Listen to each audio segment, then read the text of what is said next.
Olá, sejam todos bem-vindos a mais um Frequência do Saber. Nosso episódio 13 vai debater sobre as mudanças no ensino à distância no Brasil.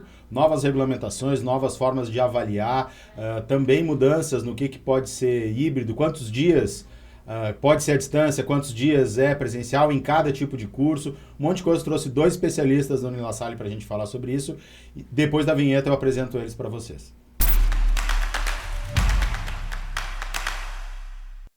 Sejam todos muito bem-vindos. Se é a primeira vez aqui no nosso canal, já te inscreve.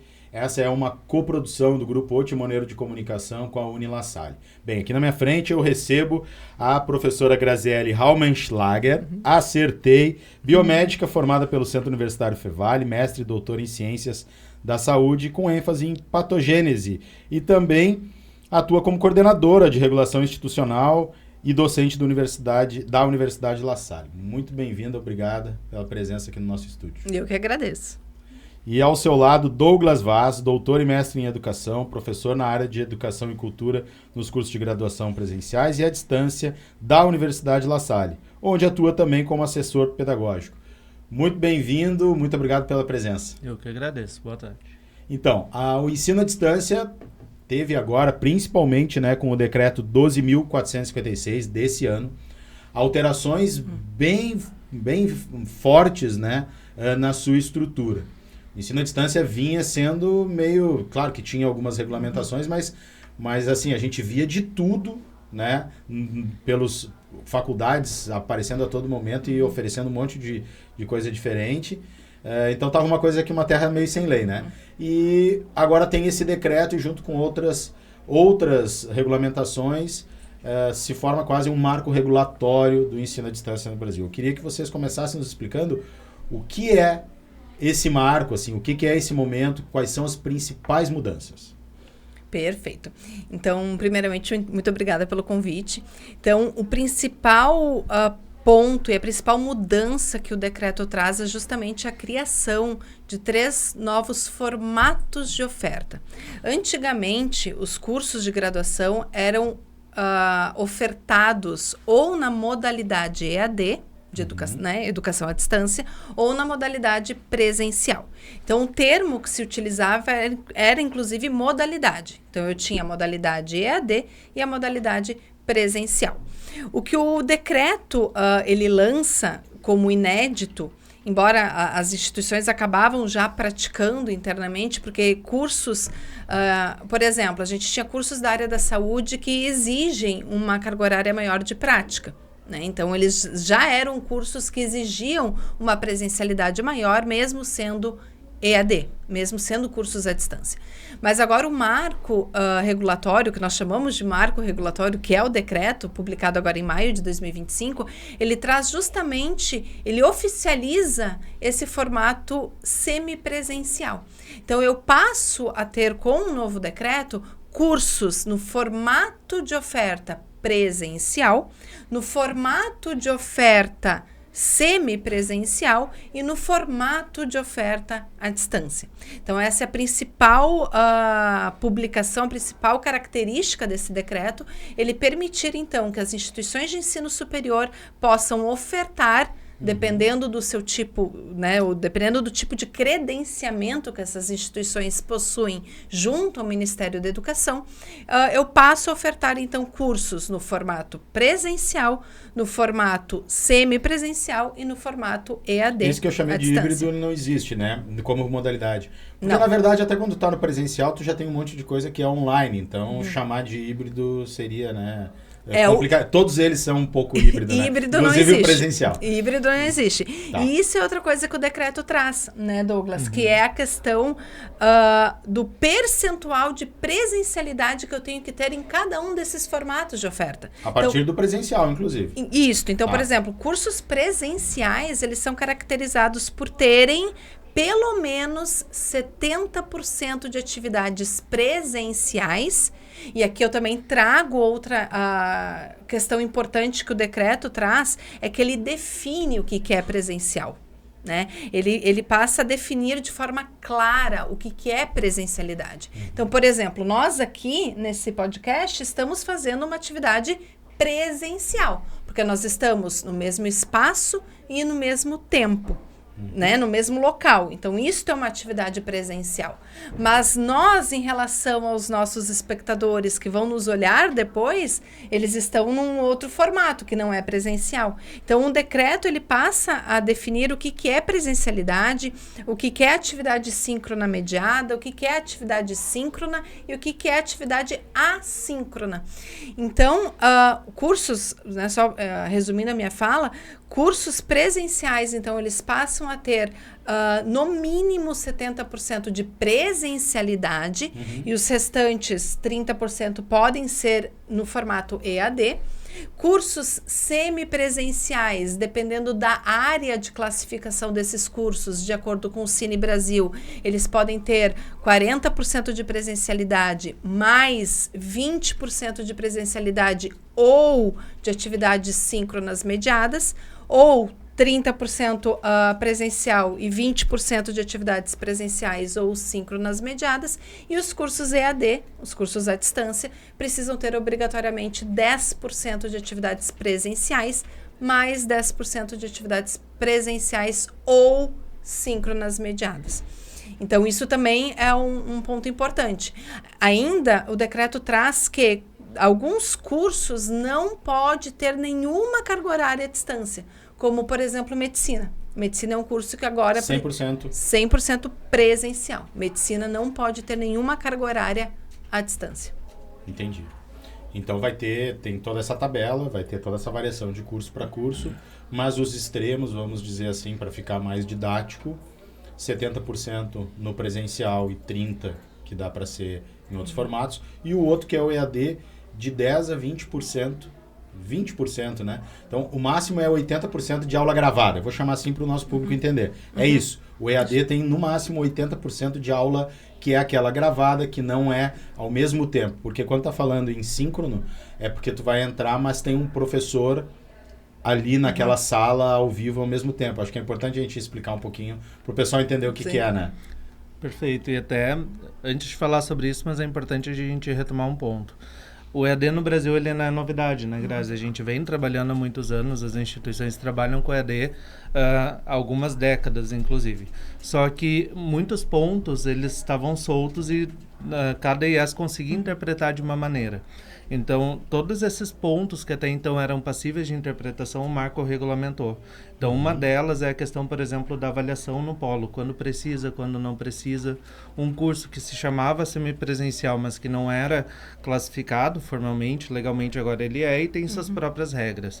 Então, o marco ele veio nesse sentido de normatizar e que todos sigam, então, uma mesma estrutura, mesmos critérios, tanto pedagógicos quanto de avaliação, e isso pensando também no ganho ali pedagógico e na formação dos estudantes.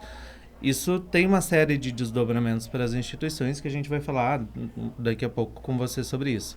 Mas nesses 80% que tu trazes, também é importante a gente retomar. Ele diferencia, por exemplo, o que é uma atividade síncrona do que eles chamam de atividade síncrona mediada. Então, até uma aula com o professor, por exemplo, pode ser classificada de duas formas de acordo com o número de alunos que estão ali online presentes naquele momento. Então, um ponto muito importante que o Marco traz, que é a da atividade síncrona mediada. O limite de alunos, por exemplo, é 70 alunos num grupo, numa videoconferência, por exemplo. Se passar de 70 alunos, não conta naquela carga de presencialidade que se chama síncrona mediada, que o curso precisa atender.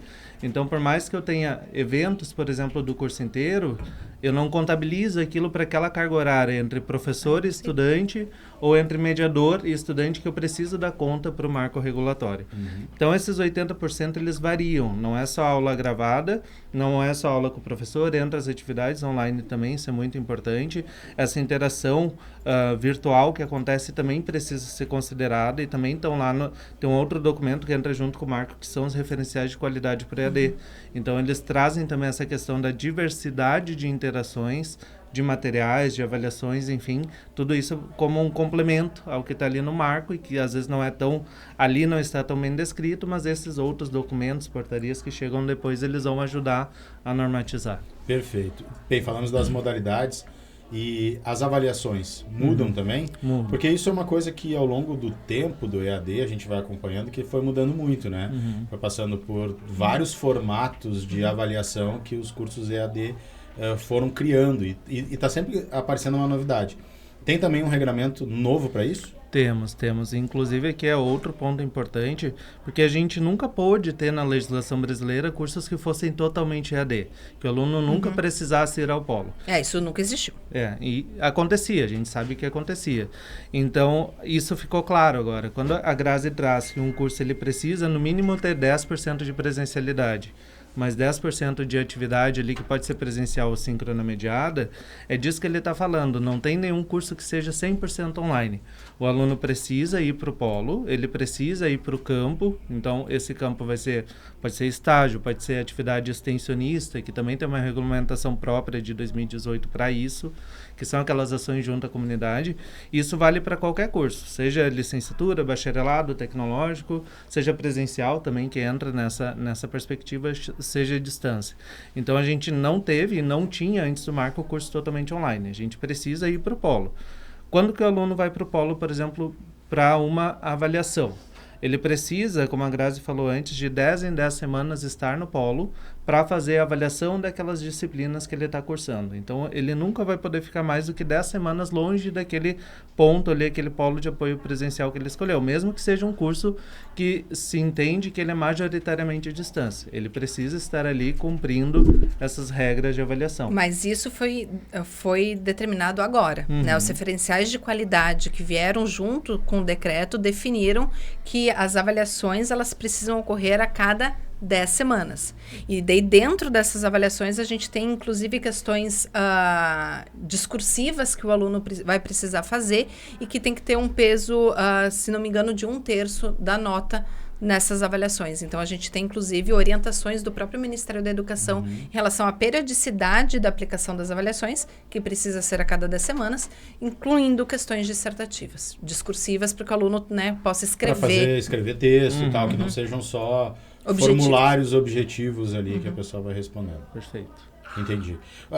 Quero voltar um passinho atrás, assim, porque vocês já trabalham com ensino à distância há bastante tempo também, né? O que motivou, acho que é importante a gente dizer assim, o que motivou a gente ter essa regulamentação? Quais eram, assim, os grandes, vamos dizer assim, grandes alterações ou grandes divisões ou grandes diferenças na qualidade dos cursos EADs que a gente tinha no Brasil? O que motivou e por que ele pode ser, vamos dizer assim, comemorado hoje, né, de existir? Eu entendo que 2 motivos. Primeiro, a interação. O Ministério da Educação não quer perder a interação entre professor e aluno, né? Então, isso está bem claro, tanto nos instrumentos, no instrumento de qualidade, em todas as normativas. O que se preza muito é a questão da interação entre professor, né, o mediador pedagógico, que agora é uma nova figura dentro do ensino à distância, o professor. Então, é a questão da interação. O que estava acontecendo muito? Cursos de graduação, EAD, onde só tinha aula gravada, né? Tudo aula gravada, disponibilizada no ambiente virtual de aprendizagem, e o aluno não tinha contato com o professor. Ele não tinha uma interação com o professor. Ele tinha uma interação apenas com o tutor. Quando ele ia para o polo, ele só tinha interação com o técnico administrativo do polo de educação à distância. Então, esse foi o primeiro alerta que gerou no Ministério da Educação, além da expansão absurda de número de polos de educação à distância e de instituições de ensino superior ofertando cursos em EAD. Mas eu não tinha interação. Eram cursos totalmente gravados de forma assíncrona, né? A pessoa assistia quando queria, não existia controle de frequência, era meio uma terra sem ninguém. Então, o que o Ministério da Educação traz, ele traz muito forte em todas as suas lives, em todas as suas oficinas e eventos que eles têm promovido, é a questão da interação, né? De potencializar e valorizar a interação entre professor, mediador pedagógico e o aluno. Segundo, a questão da qualidade, de tu aumentar a qualidade de oferta desses cursos, né? Porque além de eu ter novos formatos de oferta né, de forma bem clara, os percentuais de presencialidade que eu posso ter e que eu não posso, né? Enfim, o percentual de atividades síncronas e assíncronas que eu posso ter traz a questão da qualidade. Né? Então, meu entendimento são esses 2 pontos. Eu não sei se o Douglas tem algum...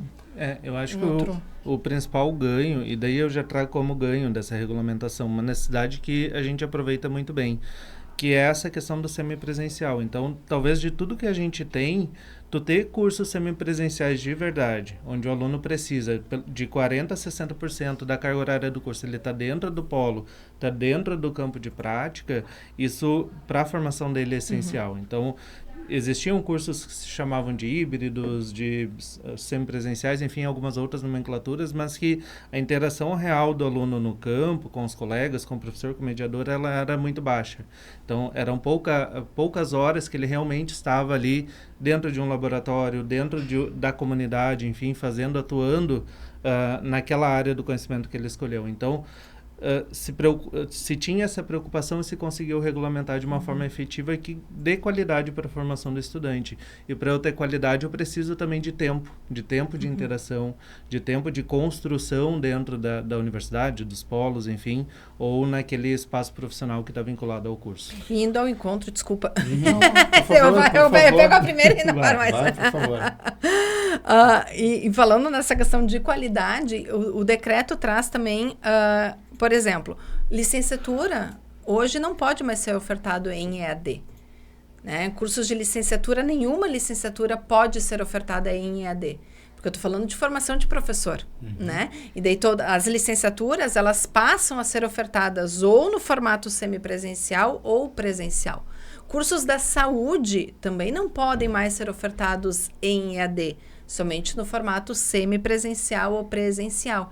Então, claro, exceto medicina, por exemplo, não pode ser enfermagem também. A enfermagem não pode ser um curso semipresencial. Enfermagem agora precisa ser obrigatoriamente presencial. Então, o Ministério da Educação traz muito essa questão da preocupação com a qualidade do profissional que eu estou formando, né? Em áreas estratégicas, em áreas específicas.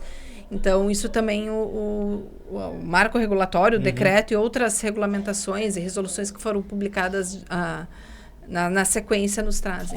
Eu imagino que isso seja também, tivesse um tensionamento, inclusive, das próprias ordens e conselhos de classe para tentar elevar a qualidade dos profissionais, que acaba inundando, algumas áreas foram inundadas de pessoas com diploma, né, de ensino superior, e para as pessoas que vão contratar ou buscar um profissional, acabava que o C, até hoje, assim, em algumas áreas, tu ter a faculdade EAD era pejorativo para algumas pessoas, porque, justamente por isso. Porque tu não consegue separar, quem não é da área não consegue separar o que é um EAD bom do que um EAD que não é bom, né? Então, a pessoa chega com diploma EAD, tu já fica com um pé atrás, né? Puxa, será que fez o curso inteiro sem assistir uma aula presencial? Que tipo de profissional é esse que eu vou contratar? Então, acabava levando tudo para um lugar estranho, né? E que, com o passar do tempo, é claro que isso vai ser uma construção, isso pode ser diminuído, porque daí as empresas vão poder olhar lá, olha, fez um semipresencial, então ele esteve no mínimo 40%, né, em sala de aula. Mas tu sabe que nos diplomas, a emissão do diploma não vai o formato de oferta que o aluno cursou. Então, o diploma ele tem a mesma validade, independe se tu cursa um curso na modalidade ou no formato de oferta EAD, semipresencial ou presencial. Porque a modalidade, o formato de oferta não vai no diploma do aluno, né? Nunca foi, isso é uma questão legal. Então, mas sim, existe até hoje toda uma pressão dos conselhos de classe, principalmente da área da saúde, em relação a cursos da saúde em EAD. Né? Começou um movimento muito forte dos conselhos da enfermagem, farmácia, biomedicina, contra os cursos em EAD. né? Então, sim, teve um movimento político importante aí também. Né? Uma crítica, pesquisando para o assunto, assim, uma crítica, um ponto de atenção que algumas pessoas levantam é em relação a diminuir o acesso, né?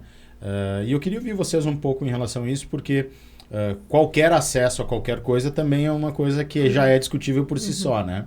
E por outro lado, o mercado educacional como um todo viu que tem muita gente que está sem acesso e que o EAD foi um ponto de acesso e que existe mercado, existe demanda, existe muita demanda represada, né, de pessoas querendo. E eu imagino que vão se organizar para levar os polos, né, para mais perto. O mercado ele se reorganiza, vão dar um jeito de a cada 10 semanas sair um ônibus passando pelas cidades e trazendo para o polo, enfim, né? Eu acho que isso tudo se reorganiza. Mas eu queria ouvir vocês em relação a, né, do ponto de vista educacional, pensar nisso, assim, o quanto o EAD é importante, a gente sabe que é importante na questão do acesso, né? E quanto esse decreto ele pode mudar esse jogo. Eu vou deixar o Douglas falar da parte pedagógica e eu falo da parte regulatória daqui a pouquinho. Não, perfeito. Já disseste muito bem, o EAD ele é uma forma de democratizar o acesso à educação no país. E uma parte considerável hoje da população, não tem um número exato, mas se formou, cursou EAD em algum momento da sua vida. Com certeza o decreto vai demandar das instituições, está demandando uma reorganização bastante profunda nas práticas, repensar os polos onde se tem determinados cursos, mas esse é um movimento que vai acontecer, então provavelmente algumas IES vão ter que optar em deixar alguns cursos de fora, em alguns polos até que consiga se reorganizar. Por quê? Porque, como a gente falou, esses outros documentos que vêm nesse guarda-chuva do marco regulatório, eles estão tendo um olhar também para o polo, a estrutura que eu preciso ter no polo, e isso demanda essa reorganização também de infraestrutura, de pessoal que vai estar lá na ponta atendendo esse aluno.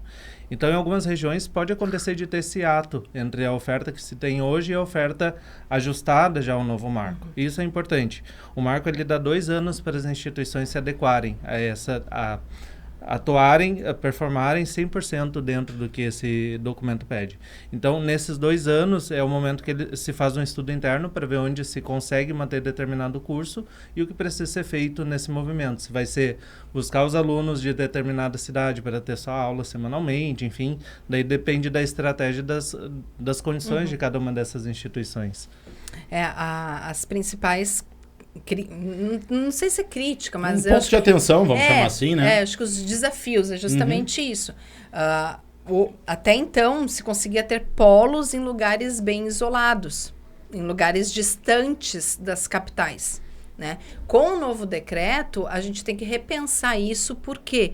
Porque em termos regulatórios, o Ministério da Educação, como o Douglas disse, passa a cobrar e a exigir coisas dos polos que até então não eram cobradas. Então, por exemplo, os polos agora, a partir do novo decreto, passarão não é sofrer o termo que eu quero usar, mas passarão a ser avaliados pelo Ministério da Educação. Assim como a sede é avaliada, os polos também serão. Até hoje, somente as sedes eram avaliadas? Teve um período lá no início que os polos eram avaliados. A sede era avaliada e os polos eram avaliados. Só que a educação à distância começou a crescer de uma forma tão exponencial que eu acredito que o Ministério da Educação não deve ter dado conta de fazer a avaliação dos polos e isso passou a não ser feito mais. A documentação dos polos era avaliada nas avaliações da sede. Então, a gente não fazia visita em loco nos polos. Agora, vai passar a ser obrigatório visita em loco do Ministério da Educação nos polos de educação à distância. E é uma visita em loco que não necessariamente é presencial, ela pode ser no formato virtual. Mas o Ministério da Educação vai avaliar os polos. Vai avaliar em termos de infraestrutura. Então, se eu tenho, por exemplo, um curso de nutrição semipresencial num polo X, eu tenho que ter infraestrutura adequada para aquele curso rodar naquele polo. Não só em termos de infraestrutura, mas o polo também tem que estar adequado em relação à capacidade do número de alunos. Então, se eu tenho 70 alunos, eu tenho que ter uma infraestrutura adequada para atender estes 70 alunos. Então, o Ministério da Educação passa a exigir qualidade de infraestrutura, qualidade de serviços, passa a exigir Velocidade de internet, isso está muito claro que a gente vai precisar entregar comprovantes da qualidade da internet no polo. E daí a gente tem essa questão, esse ponto de atenção. Talvez em lugares muito isolados, muito distantes de capitais, eu não vou conseguir ter uma internet de qualidade com a velocidade que o Ministério da Educação pede, solicita. Então, esse é o ponto de atenção. Por isso que algumas pessoas, existem alguns movimentos justamente dizendo isso, que eu estou eu não sei falar a palavra. Estou desmobilizando a flexibilidade da educação à distância. Mas vamos pensar por outro lado, né? É muito mais fácil um polo de uma instituição de ensino conseguir ter uma internet de qualidade do que os residentes daquela região, né? É muito mais fácil, porque também não adianta tu fazer e oferecer um monte de coisa no EAD e a pessoa não consegue acessar de casa porque não tem um computador legal, né? Então, assim, e daí faz uma coisa super barata, a pessoa mesmo assim vai se esforçar muito para pagar, não é uma coisa que vai sair fácil para ela, né? E ela vai ter tudo isso, mas daqui a pouco do ponto de vista do processo pedagógico mesmo. Vai ter o diploma, mas de repente do processo todo ela não vai conseguir aproveitar porque não vai ter uma ferramenta boa, porque não vai ter essa interação. Então, de alguma maneira o mercado vai ter que se readequar, vai ter esse momento, né? E até daqui a pouco de mudança na regulamentação dentro desses 2 anos, mas dificulta um pouco no início, mas talvez leve mais qualidade para essas pessoas. Não, com certeza. Que viram que podem fazer, né? E vão continuar buscando, né? E aqui tem um ponto muito importante também, que é a questão da frequência desse estudante. Então, a partir do momento que se define em percentuais de frequência no polo em atividades online, que são aquelas atividades síncronas mediadas que a gente falou, o aluno precisa participar efetivamente. Então, dessa online também. Então, tem um controle de frequência para o presencial e para o síncrono mediado que o aluno precisa participar. Então, aqui entra a LDB, a Lei de Diretrizes e Bases da Educação Nacional, que vai dizer lá os percentuais de frequência. Então, para o aluno ser aprovado, não basta ter a nota, mas ele precisa também ter o mínimo de frequência exigido por lei, também para o semipresencial e também para o EAD, nas disciplinas que têm essas aulas síncronas mediadas. Uma coisa importante que eu não perguntei, mas é importante a gente pontuar, a gente está falando aqui de ensino superior, graduação... Pós, o que a gente está falando? Só de graduação. Graduação. Isso. Neste momento de graduação. Não mudou nada em pós-graduação, por exemplo? Nada. Tá, e aqui tudo a gente está falando de graduação. Isso é importante a gente pontuar. Não é nem nível técnico e nem a especialização e pós-graduação. Nem pós-graduação lato sensu, que é a especialização, e nem o estrito sensu. Isso não mudou. Perfeito. Então, isso é importante a gente pontuar. Uma coisa importante também. Tu falaste, professor Douglas, que tem 2 anos para as instituições se adequarem, né? Mas a regra começa a valer a partir de quando? Do ponto de vista do aluno. O que já está matriculado ou o que vai se matricular agora? Quando é que começa a valer? O decreto ele deixa claro que o aluno que já estava matriculado no momento da publicação do decreto, uma janela de quantos dias ainda? 60 ou 90? O decreto trazia 90 dias, mas agora já não é. Agora é até a segunda quinzena de setembro. Perfeito. A primeira quinzena de setembro. Então, aí, lá na porta já. Tá, na Isso. Porta. Então, o decreto ele diz que quem entrou até a data da publicação e mais os dias ali que ele está dando essa janela para as instituições, o aluno tem direito de concluir o curso do jeito que ele contratou. Isso. Então, se ele contratou um curso que se chamava semipresencial, mas tinha as características de EAD, de presencialidade, enfim, ele vai acabar este curso do jeito que ele começou. Quem entra agora a partir de setembro, por exemplo, e pode ser prorrogado mais uns dias, talvez sim, talvez não, ele já precisa estar dentro desse novo formato de oferta. Então, se a instituição optar, por exemplo, por continuar o curso de nutrição semipresencial, pegando o exemplo da Grazi, se ela quiser continuar, já tem que ser adequado totalmente a esse novo marco. O aluno ele já entra no currículo novo, enfim, já com a presencialidade maior, com o registro de frequência nas disciplinas, tudo conforme a gente tem estipulado. E os outros alunos, eles vão seguindo até essa conclusão dentro da regra antiga. Então, nós na Universidade La Salle, por exemplo, a gente está reestruturando todos os currículos dos cursos, né, que foram diretamente impactados pelo decreto. E o aluno ingressante, por exemplo, que vai ingressar em 2026, ele já entra no novo modelo pedagógico. Ele já entra com algumas regras já estabelecidas. E por que algumas? Porque a implantação ela pode ocorrer dentro desse período de 2 anos que o Ministério da Educação deu para as instituições. Mas o aluno, então, que vai se matricular no curso de nutrição, que é o exemplo que a gente deu, nutrição semipresencial em 2026-1, ele já entra com a carga horária de presencialidade definida, já entra com a carga horária de atividades síncronas mediadas definidas, então ele já vai entrar dentro do novo modelo. Isso é como nós, Universidade La Salle, estamos trabalhando nessa transição. As outras instituições têm autonomia para adequar o seu currículo da forma como elas entendem ser o melhor movimento, o melhor passo. Né? É importante esse prazo também, porque imagina, durante um tempo vai ter 2 formatos dentro de cada curso, o que traz uma sobrecarga, né, muito grande para as instituições. E durante esses 2 anos a gente sabe que algumas regras podem também mudar, né? Isso, então isso é bem importante. Então, por exemplo, o aluno que se matriculou agora em nutrição EAD, em 2025-2, ele está legalmente matriculado, porque o curso ainda está ativo. O Ministério da Educação não fez a extinção do curso ainda. Então, ele ainda está ativo em virtude desse período que o Ministério da Educação deu para as instituições.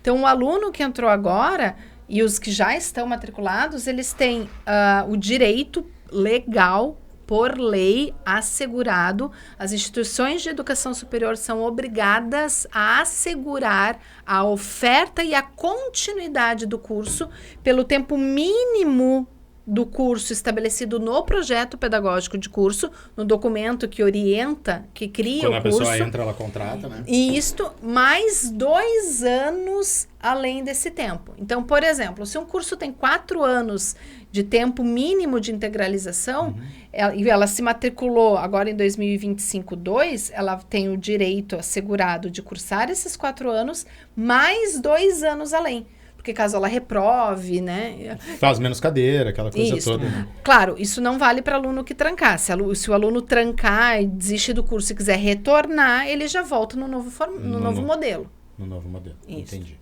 Perfeito, eu acho que a gente passou por bastante coisa. Eu queria ouvir um pouquinho vocês agora, pra gente já... O papo vai, viu? O papo flui rápido. Não? Gostei! Vai longe. Pode até me convidar mais vezes. Isso porque é o primeiro podcast da professora Grazi. Eu tô bem nervosa. O primeiro de muitos. Eu queria que vocês falassem um pouquinho como é que estão os cursos EAD da Unila Salle.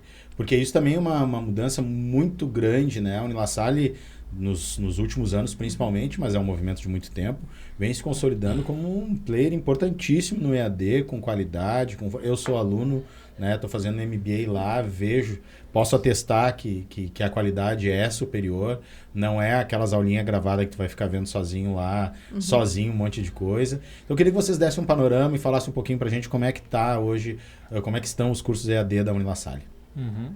Posso? Claro. Bom, perfeito.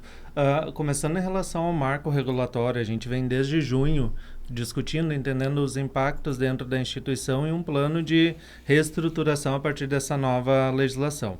E a gente está vendo isso como uma oportunidade. Por quê? Porque a gente já tinha a concepção da importância dos cursos semipresenciais, então a gente já vem desde 2023, eu acho, com biomedicina, enfim, os primeiros cursos que a gente chamava de semipresenciais, mesmo ainda não estando regulamentados, né?